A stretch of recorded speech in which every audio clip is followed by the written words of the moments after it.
Hello, hello, hello. Good morning, good evening, good afternoon, wherever you're listening to me from. How's everyone doing out there? Give me a big old thumbs up if you can hear me loud and clear. Can you hear me? Test 1, 2, guys. I want to know if we are having a fantastic, wonderful, amazing Friday. Okay. And if you're listening to sometime in the future other than Friday, I hope that your day is amazing as well. Hello there. So fantastic. Looks like we got Sacramento in the house. Whoop.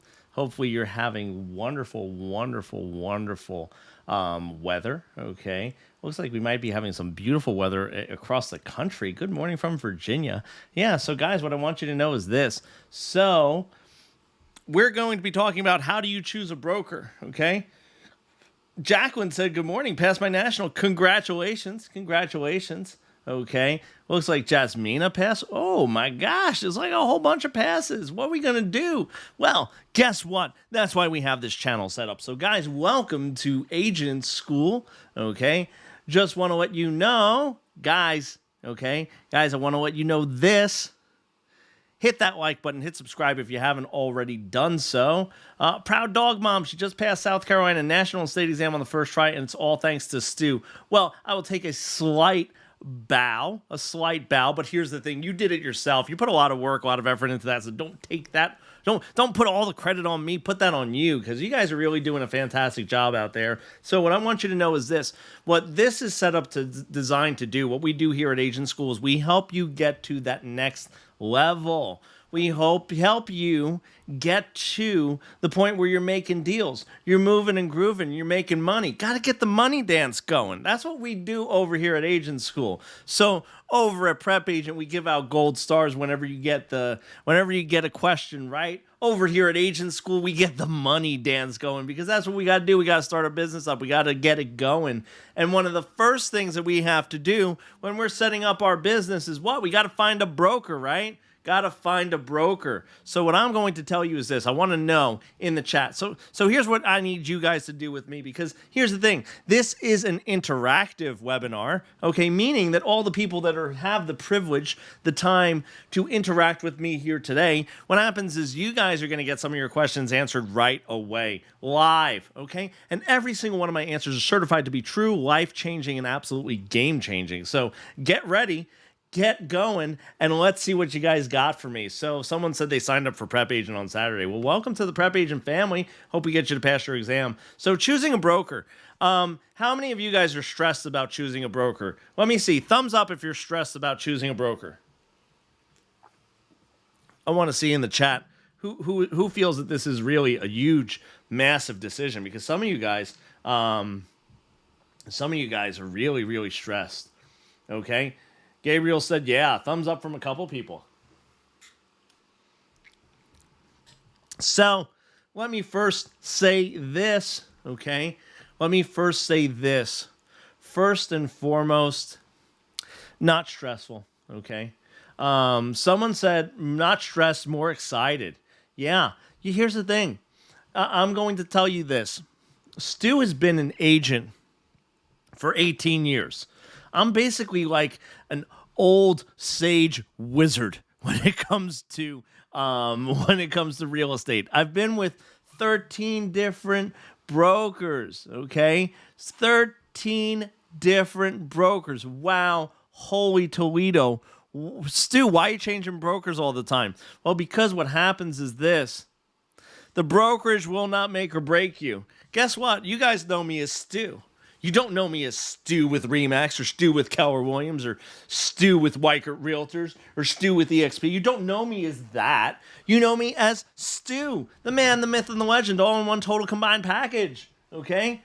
All in one total combined package. Brittany said, you know what you want. I have no idea what I want.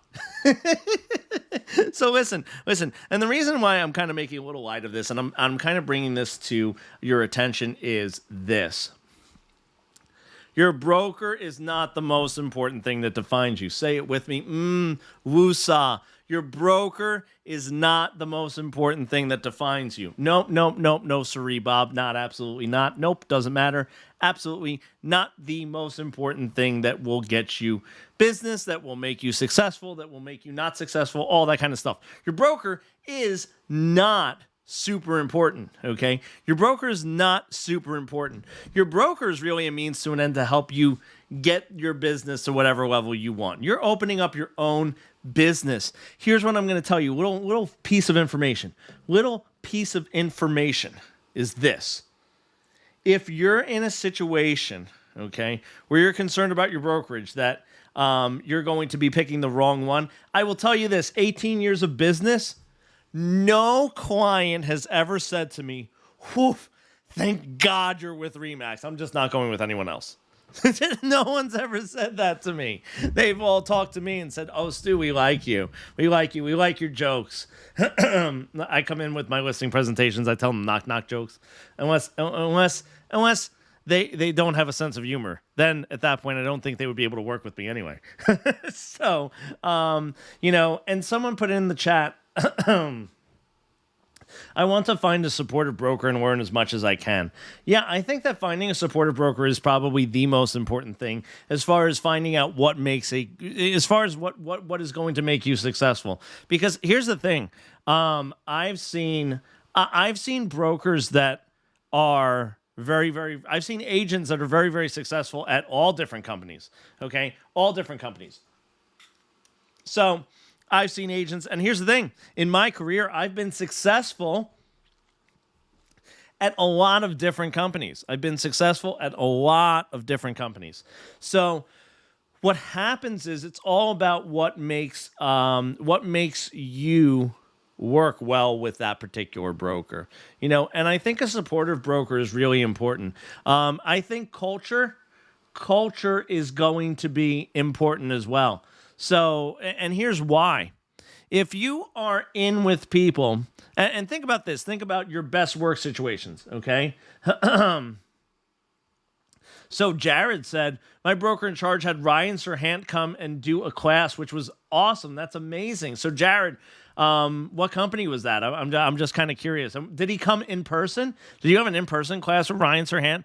Ryan Serhant has been, if you actually look back through some of Joe's videos, Joe had a sit-down chat with Ryan Serhant. Ryan is absolutely amazing, wonderful, fantastic, okay? He is absolutely a gem in the real estate industry. Love Ryan Serhant. So that's really cool. I'll tell you this.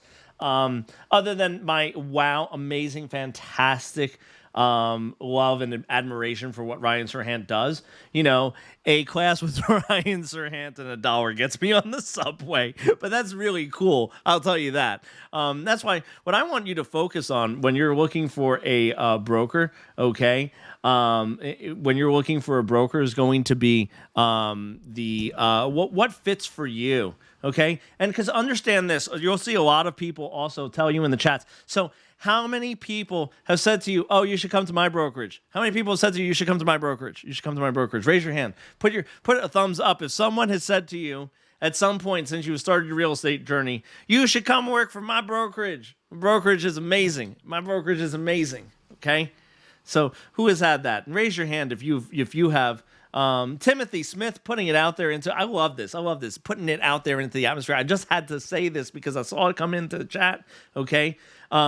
Timothy Smith said, April 9th, it's a date I'm passing. Yeah, absolutely. Absolutely. Put it out there into the world. Amen and hallelujah, okay? Yeah, so here's the thing. Everyone says, yes, a lot of people say, come work for my brokerage. Do you know what that's like?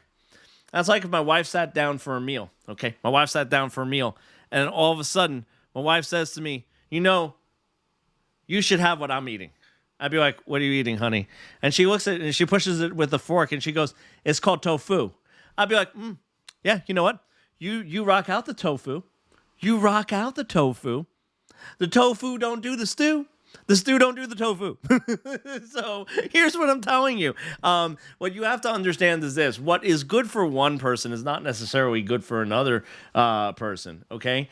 And here's the thing. Everyone tries to so you're going to get a lot of recruitment emails, a lot of people saying to you, come work for me, come work for me. But I'm going to tell you this, okay? Pause, and think about the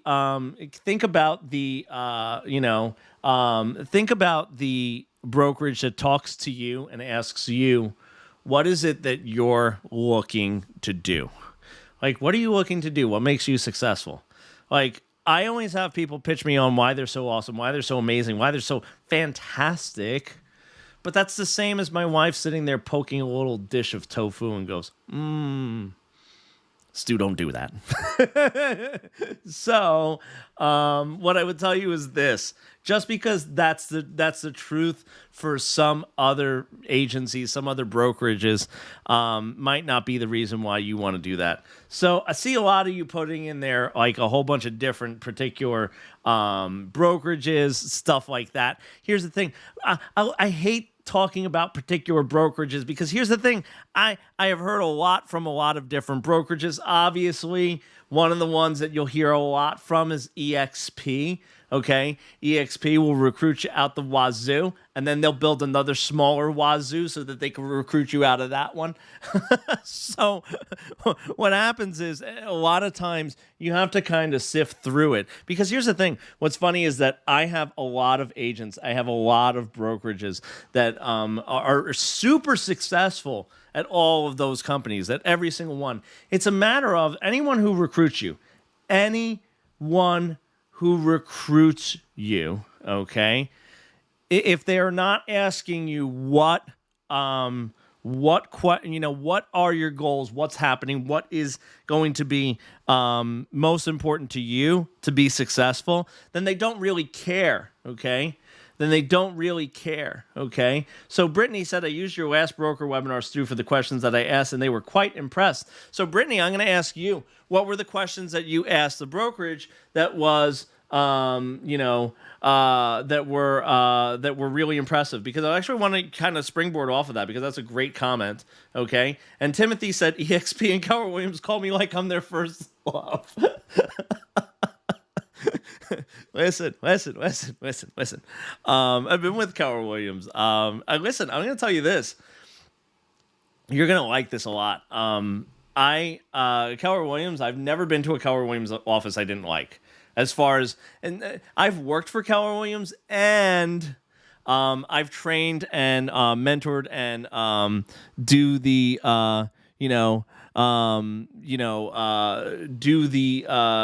classes for them, all that kind of stuff. I had a little squirrel moment just now. Do a lot of trainings for them. And bottom line is this: I've never not felt warmly welcomed in a Keller Williams office. Like, they're always just super nice. Does that mean, okay, so nice and $2, okay, it gets me on the subway, okay? Cynthia said, my question be at first, who is going to be a mentor? Who is going to be your mentor? Mentors are so important, okay? So that is definitely something that I think is really, mentorship is helpful. I think that that's something that you really do. A lot of people need mentorship. Look, listen, you guys are newbies. You're Stubby newbies. You're really, really green, and you're going to need some hand holding. But here's what happens. I'm going to tell you this. Like, you want to make the best out of your career?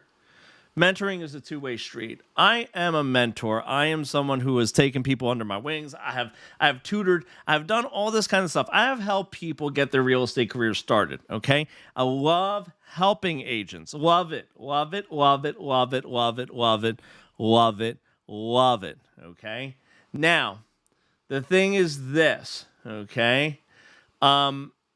It's a two-way street. If your mentor doesn't know what you need from them, okay, then what happens is your mentor is going to be an ineffective mentor. And here's the thing. There's also some people that do know what happens, and they are just simply ineffective in general. So that's another thing. I would be asking questions about that around the mentor program, around, how successful they are, what the story is, stuff like that. So Brittany's questions that she took from my last webinar that she said the broker was very impressed with were these. What are your expectations for me, and what do you wish you would have asked your broker? What is a day like in the office, and what is your commission split, cap rate, and expenditures? Oh my gosh. Those are beautiful questions. Beautiful questions, okay? Someone said, Angela said, I love KW in Michigan. They're the best. I know a lot of people in KW in Michigan, actually. And that's an office that was absolutely fantastic. And here's the thing too. You could be with a small mom and pop shop. Like Jared's basically saying some cool things about his brokerage. They use the Myers-Briggs personality test, which I think is really amazing, fantastic. It's something that I think that's really important because, again, I think that it's a two-way street. So anyone who comes to you and starts talking to you like you're their first love, and like Timothy said, and then they don't know anything about you, then how do they know? How do they know? They don't know. They don't know anything. They just know that you have a real estate license. I had someone the other day, okay? Who said this to me. It was funny. They called me up, and it was a cold call for something. They wanted me to buy some sort of service, okay? And this is what they did. They said, Stu, I see that you're licensed with X real estate company. I go, yes, how are you today? And they're like, we're fantastic. So let me tell you a little bit about what I do. I go, okay. They said, I help agents find clients. I go, okay, fantastic. And I go, have a nice day. They said, wait, aren't you interested in that? I said, no. I said, do you know what I do? And they said, well, I see that you're licensed. And I said, yes, what else do you know about me? And she said, well, nothing. And I said to them this, I said, well, if you know nothing about me, then how do you know that the product that you're pitching is going to work? That's like seeing a guy that has no legs and saying, I'm a shoe salesman. I don't know if that's going to work. It's a situation where bottom line is they have to be talking to you and really kind of getting to know you, I see a lot of things coming on in the chat. Okay. So let's see. Noah put in here a good one. Let me see. Even billionaires agree, like Mark Cuban, that we will always learn to win over your competition. Read, and make it. Oh man, I love reading. I'm actually trying to convince Joe to get me to let me start a book club with you guys. So that's something I might do. I might start a book club with you guys because I think book clubs are really fun, really important. So basically, what you have to do is this: you have to go into the Prep Agent the Prep Agent Facebook group and just type in there. Let's see how many people I could get to go in there and type in Stu's Book Club, hashtag Stu's Book Club, and then tag Joe in it and be like, Joe, let him do it. We'll see. He's going to kill me, but that's okay. He's probably not listening to this. He gave me the keys to the car today, and I could crash it. I could do whatever I want. So I'm with you guys. It's something that, a book club would be awesome. I would love to do a book club. That would be fantastic. But I think reading and everything, that's important. I think that, listen, you're always learning, okay? You're always constantly learning. I'm always learning. Guess what? When I come on here and I speak with you guys every single week, I learned stuff from you guys, okay? I learned stuff from you guys that I didn't know. I learned stuff from you guys that brokerages are doing out there, like the Myers-Briggs test that Jared said that his brokerage did. That is really a fantastic, amazing thing because that shows that the brokerage wants to bring the right people on. And I think that's important. I think that any brokerage that is emailing you, calling you, or texting you that are not asking you about you. So here's the thing, like when I work with people who are recruiting, I'm like, you got to turn away like half the people that you start interviewing because they're not the right fit. And if they come on board and they make $0 for you, guess what? You spent all this time, all this money, all this energy in trying to get them up and running, and then no one made money, and then they just left. I said, so it's worse than if you just let them go in the first place. So I always tell brokers, and here's the thing, not all brokers listen to me because they think that they just want to bring people on. They're like, more. So it's like throwing spaghetti at the wall, okay? It's like throwing spaghetti at the wall, okay? So, and it looks like some people are still shut down in California as far as taking the exam, too. I see that. Okay. Brittany's already posted it. Let's do a Stu Book Club. Okay. So what I'll tell you, so someone asked me what a good book is. And although this is, a little divergent from choosing a brokerage, I will tell you about the books that I like.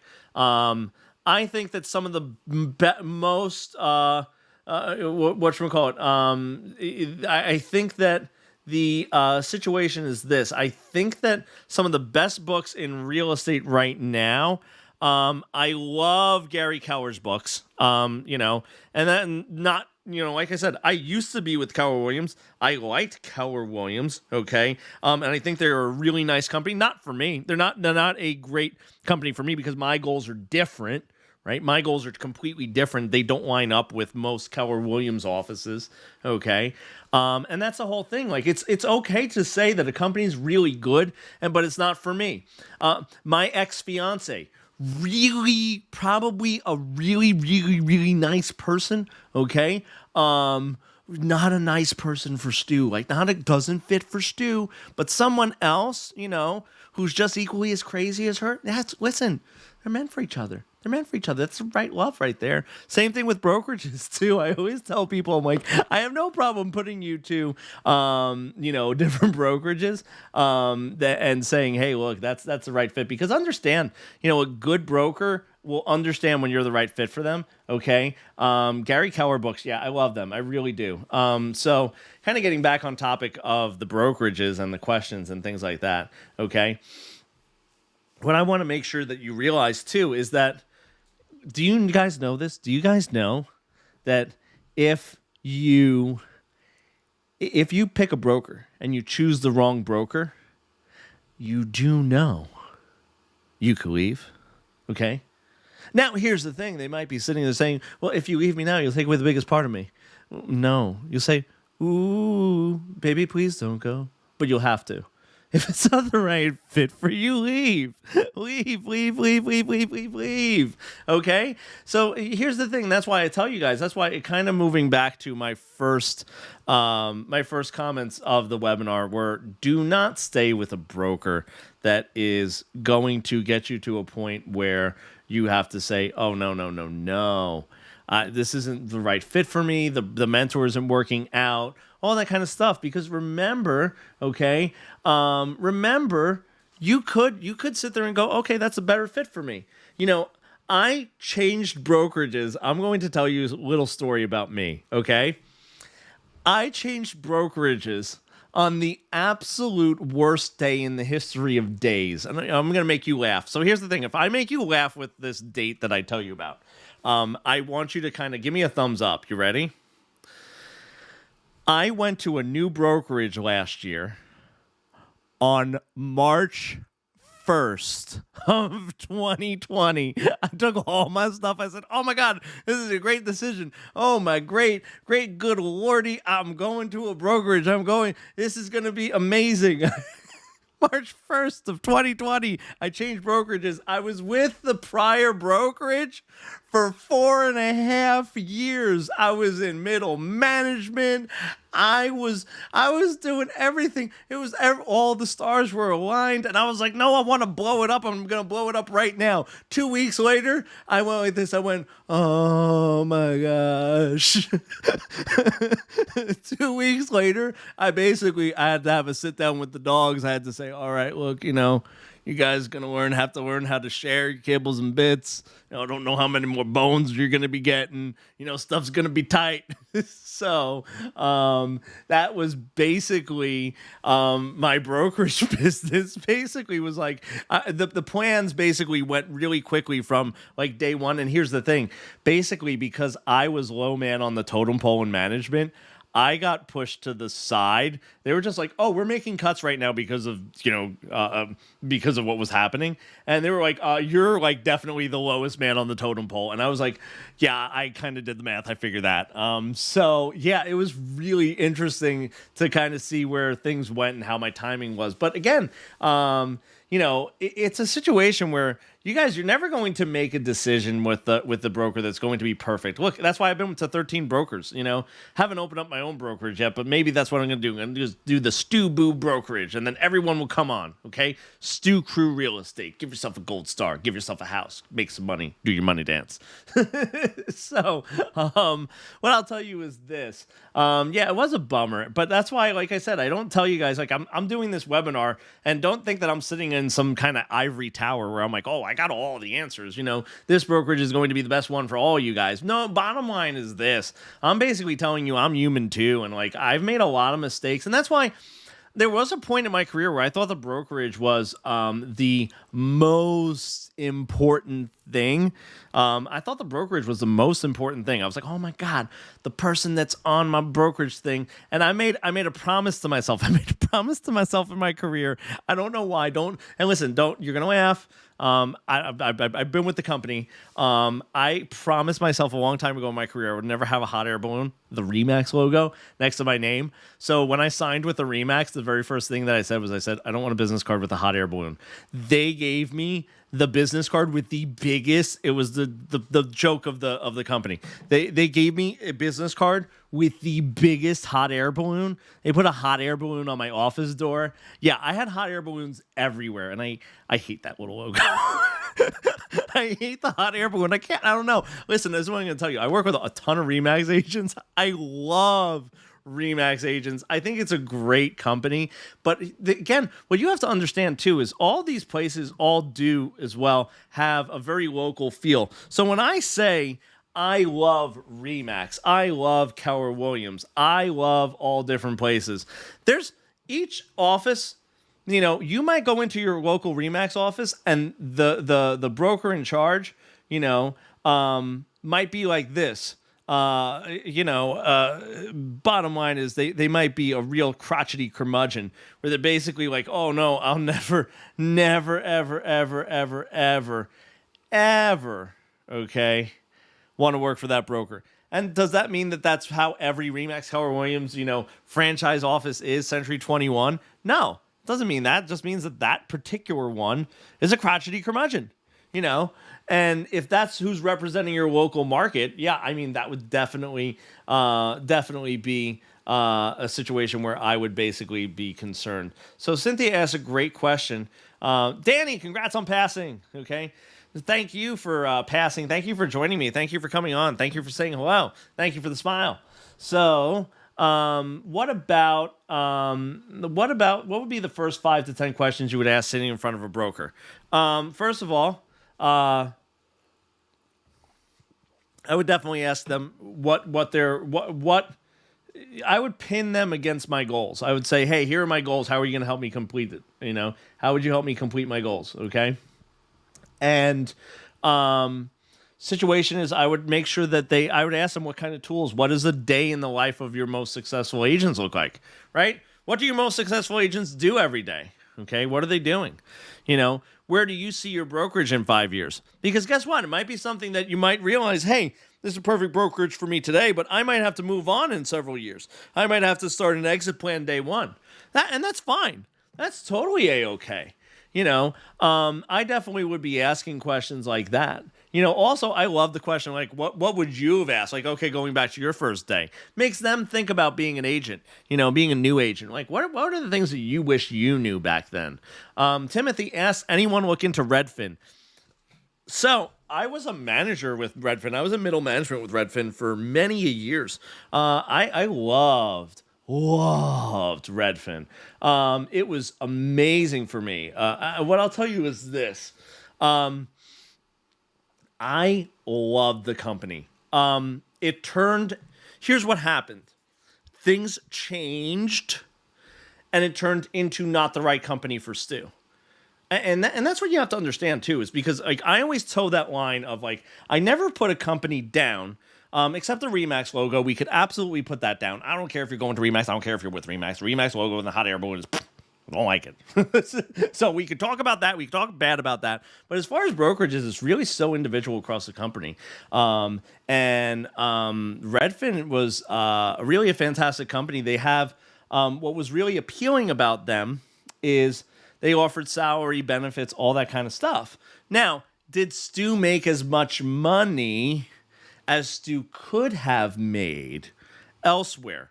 No, Stu didn't make, Stu was vastly underpaid, okay? Overworked, underpaid, okay? And that kind of equation didn't work, okay? So I went on to, because I wanted my dogs to eat the golden bones. I wanted to sit there and be like, we're going to go on bougie walks and we're getting the Coach collars and the Tiffany's collars. That's what we did. We went and got Tiffany collar. I bought my wife a Tiffany bracelet, a Tiffany necklace, and then I bought the dogs Tiffany Tiffany collars, and oh, they're beautiful. They're beautiful. And that's how I show people that I have money. I ride a Toyota Prius, and my dog has a Tiffany collar. Okay. So Redfin is if you need benefits, but not so much money. So I wouldn't say that. It's more security, right? Because if I basically get to a point where, they're bringing me in a salary every week, there's a lot of security. Okay. So that's the situation there. I would say there's a lot of security in having a salary, stuff like that. But I gave up a lot for that. It's a trade-off because understand this. There's a lot of places that you go to, and there's definitive trade-offs. So yeah, I didn't make. And here's the thing, I got tired of the Redfin. Like I said, it wasn't the right fit for me. That was the whole thing. Like, it was a company that I gladly tell people, I'm like, you should take a look at Redfin. You should take a look at some of their programs that they have. They have an associate agent program. They have a regular standard agent program. I think it's a great company. I think there's a lot of other ones too that are coming up that are giving you some sort of opportunities. There's also things, listen, now that you have your real estate license, there's transaction, like something that's hot right now that is the hotness, okay, is transaction management, transaction coordinator. So are you a good dot the I's, cross the T kind of person? You should look into maybe being a transaction coordinator for some of these agencies. That might be something to look into. You don't have to just buy and sell. Because look at this. I'll tell you this, 100% of my business right now, today, in March 12th, 2021, is training you guys, teaching you guys, coming on here, working with you guys in a mentorship capacity, training you, getting you out there. That is completely and totally my business. Stu doesn't sell houses, okay? If I went out to sell a home, it would pull me away from the stuff that actually makes me more money and makes me happy. It warms the cockles of my heart. My heart has cockles, and they are warmed by coming on here and helping you guys, okay? I see the congratulations. I see all this stuff, okay? And I love helping you, okay? So is there a job recruiting? Yeah, actually, I know the top recruiter for basically several companies. I know the top recruiter for one of the top for EXP, top one for Remax. And recruiting is definitely a job. There is money in it, okay? It's just a matter of what do you want to do to monetize yourself. And there's opportunities in all of it, right? So if you want to be a recruiter, I know some of the top recruiters, I actually train recruiters. That's one of the things I used to do. I used to train people to recruit other people. And part of it was I always told brokers, I said, you don't want 100% of the people you get. I was like, you ever see someone go fishing? Like commercial fishing boats, what they do is they throw a net out there, they catch all the fish, and then what they do is they sift through the fish. They don't just go, oh my God, everything that's in the net is good. You have to understand there's some stuff that you have to throw away. There's some stuff that you have to throw out there. So bottom line is, bad recruiters recruit anybody. Good recruiters, you kind of ask the questions like Jared was saying with the Myers-Briggs personality test. Love that idea. That shows that the broker is really trying to figure out and trying to assess, or at least give the air that they're trying to assess who is a good candidate. And I like that. I like that a lot. Okay. So that's the situation is this. Okay. Cynthia asked me a great one. Okay. So Stu, what is your input on people saying you're not seasoned yet? So what? Well, then I just put some shake and bake on my butt and I go around. I'm like, I'm seasoned now, everybody. Listen, if you're not laughing at that joke with me, I don't know I don't know if we could be friends. I think you should just get off the webinar right now. Just don't come back to this new crew. That's it. Like, if you didn't laugh at that, I don't know what we could do from here on out. Okay. Serious note though, if you're not seasoned, I asked the question, what is it about a seasoned agent that you're looking to get? What is it about a seasoned agent that you're looking to get? I think that's really like the big question. And then it's like, well, I want them to have knowledge of the local area. Like, guess what? I'm not a seasoned agent, but I've lived in this area more than a lot of other real estate agents. I've lived here for 25 years. Okay. Bottom line is this. I would ask them what they're looking for. Okay. I would ask them what they're looking for in regards to seasoned. So what is it about a seasoned agent that you're looking to get? And I think that's really kind of where the discussion comes from. And then you can actually kind of have a comeback for that. It's basically like, think about it this way. There's a lot of things in life where, you're trying to figure out what is the right fit for you. Okay. So that might not necessarily be someone who's seasoned. Okay. Bottom line is this: just because someone's been around the block several times doesn't mean that they were going in the right direction. Listen, I know a lot of real estate agents that sit there and they go like this. This is, you want to hear a stew burn? I'm going to give you a stew burn. Okay, you ready? I was arguing with an agent the other day. You'll laugh at this one. And she said, this is what happened. I said to her, well, you're wrong. I said, this is not the way you're supposed to do it. I said, this is wrong. And she said, oh, I've been doing it for 27 years. So then I stopped. I paused. I said, well, if you need to validate your wrong answer with the fact that you've been doing it wrong for 27 years, I said, doesn't make it right on the 28th. Boom, mic drop, done. Done. So bottom line is, I would ask, what are they looking for in a seasoned agent, right? I think that's what it is. So that's the situation. So a question came in. So someone said, I might be a newbie, but just more time to dedicate to you and our relationship. Great answer. I would kind of change it up, because I think that, instead of saying basically what you're saying there is like, use me and abuse me. I don't want that. I don't want that either, because that's not a way to have a great relationship, right? It's like, I'm more available to you than than other agents. That just means, okay, so I'm going to be calling you at 1:00 in the morning. No, don't like that. So Brittany looks like she had an awesome response. She said, I asked my brokerage about that, and his response was, new fresh eyes open up new opportunities to growth for both the agent, the broker, and the team. When he said that, it was I knew it was a good fit. Yeah, like newbies make me think, and that's why working with you guys always, I come to the webinars with a very, very empty cup, okay? And I always try to learn things from you guys. So Ashton said, I meant in terms of like accessibility. Still, even then, like I really limit my clients' accessibility to me in regards to, because I don't want them thinking that they could have a leash tethered to me at all times. So that's why I always ask, what is it? What are their goals? What are they looking to do? And I'm looking to accomplish those goals with the best resources and tools that I have. And just because, like I said, you might be looking at a seasoned agent, I think that, asking them why they need a seasoned agent, you might overturn some things that, like, they really don't need a seasoned agent. They really just need information. They need to have questions asked, and, they need to have an agent who's, listening to them. So Sherwin said, I hope I'm pronouncing that right, feeling concerned about insincerity, those recruiting for profit sharing. Thoughts? People that do things for the wrong reasons do things for the wrong reasons. People that do the right things for the right reasons do the right things for the right reasons. So I'll tell you a quick story. Okay. So a ton of people recruit me. Okay. All the time. They come to me and say, Stu, have you heard of this new company called EXP? I'm like, never. I've never heard of it. Please tell me about EXP. Have you heard about Keller Williams? Have you heard about Keller Williams? Have you heard about Realty One? Have you heard about Realty One? So I've been recruited all the time. And I'll tell you the one who got me, the recruiter who got me. I will explain to you. I'll tell you the recruiter that got me, okay, for the company that I'm with.